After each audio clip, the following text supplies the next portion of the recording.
Sorry, Rabbi, there's another question on the board. Okay, no problem. Go ahead. Just on time. Okay, go ahead. Question about reheating food on Shabbat. If we have some sauce/gravy on meat and it congealed and it got frozen, are we allowed to heat it up? Okay, so the question is that depends who is asking. So if a person is a Sephardi person, there is no problem whatsoever, because they never accepted the stringency. There is no cooking for liquids. There is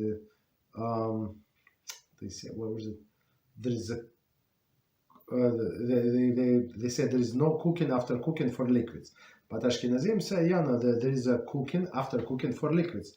That's why Ashkenazim do not warm up the liquids. So this gravy, this congealed gravy, it's 100% liquid.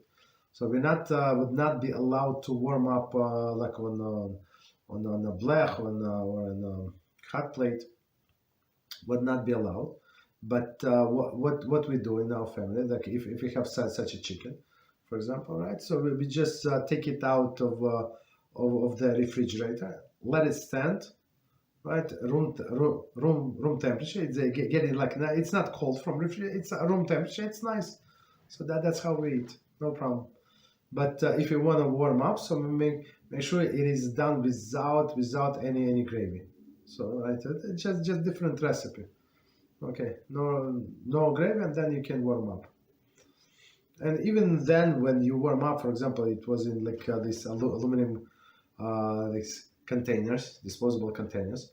So when you take out of refrigerator, let's say there is no gravy, nothing. It's a dry chicken. So of course there is a condensation. So you open up the cover, and you try to shake off the condensation, right? Because water, it's also going to cook. You take a napkin, wipe out as much as you can water, throw out the napkin. Sometimes you need 2 napkins, and that's it, and you're ready to warm up. Okay, but we don't warm up any liquids. Doesn't matter how small they are. Okay. What else? Thank you, Rabbi. That was the last question on the board. Okay, no problem.